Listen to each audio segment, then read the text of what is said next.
आज की हिंदी कहानियाँ अनुसूचित सच्चे प्रेम की कहानियाँ जो सच्चे प्रेम को दर्शाता है। सच्चा प्यार किसी भी परिस्थिति में नहीं बदलता है। यह लव स्टोरी इन हिंदी आपको जरूर अच्छी लगेगी। नींद की कहानियाँ एक महत्वपूर्ण हिस्सा है। बच्चों की परिवारिश और उनके मनोहारी दुनिया में संतुष्टि के लिए यह कहानियाँ रात के समय बच्चों को सुलाने के लिए सुनाई जाती है और उनके सपनों में चमत्कारिक रूप से जीवित हो जाती है। बच्चे कहानियाँ सुनना और पढ़ना बहुत अच्छा लगता है। नैतिक कहानियाँ, डरावनी कहानियाँ, बच्चे के लिए मज़ेदार कहानियाँ, सुपर हीरो की कहानियाँ, रात को सोने से पहले सुनने वाली कहानियाँ, छोटे बच्चों की कहानियाँ और भी कई तरह की कहानियाँ होती है जो बच्चों की अच्छी लगती है। अनुसूचित सच्चे प्रेम की कहानियाँ अब शुरू होती है। विवाह और विराज दोनों एक ही मोहल्ले में रहते थे। बचपन में साथ साथ खेलते स्कूल जाते। दोनों के परिवारों का आपस में प्यार भी बहुत था। इसलिए मेला देखने जाना हो, रामलीला देखनी हो या फिर कभी कभार सिनेमा जाना होता तो दोनों परिवार इकट्ठे ही जाते थे। विवाह के परिवार में उसकी दादी को मिलाकर कुल 5 मेंबर थे। उसके पिता पैसे से एक टीचर थे और माँ हाउस वाइफ थी। विवाह से छोटी उसकी एक बहन थी जिसका नाम खुशी था।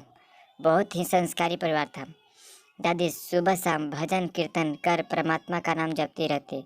विवाह की माँ सुशीला जी एक कुशल गृहिणी होने के साथ साथ अच्छी माँ भी थी। उन्होंने अपनी दोनों बेटियों को हर अच्छे बुरे की शिक्षा दी थी। घर बाहर किसी भी तरह की समस्या उन्हें होती थी, माँ से बात करके झटपट हल मिल जाता था। विभा ने 8वां में ही तय कर लिया था कि उसे आईएएस ऑफिसर बनना है। पढ़ाई में वो बहुत इंटेलिजेंट थे। उसके परिवार में सबको उस पर भरोसा था कि वह अपना सपना जरूर पूरा करेगी। आंखों में ऑफिसर बनने का सपना पाल विभा बड़ो हो रही थी। मोहल्ले की सबसे सुंदर लड़की थी विभा।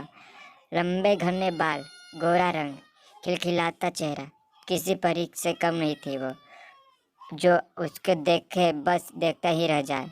स्कूल में भी हर लड़के की पसंद थी विभा, लेकिन विभा इन सब बातों से बेखबर अपने लक्ष्य की ओर बढ़ती जा रही थी।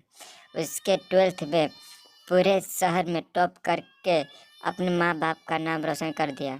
अब उसे आगे की पढ़ाई के लिए शहर से बाहर जाना था।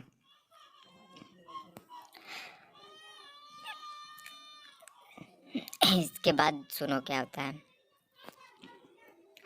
एक बहुत ही अच्छे कॉलेज में उसका एडमिशन हो गया। बहुत सी हिदायतों के साथ उसे हॉस्टल दिलवाकर उसकी मम्मी पापा वापिस आ गए। घर वाले थोड़े निश्चित इसलिए भी थे क्योंकि उनके मोहल्ले का लड़का विराज भी तो उसी कॉलेज में पढ़ता था जो विभा से 1 साल सीनियर था। विराज के परिवार में उसकी मम्मी पापा और एक छोटा भाई था।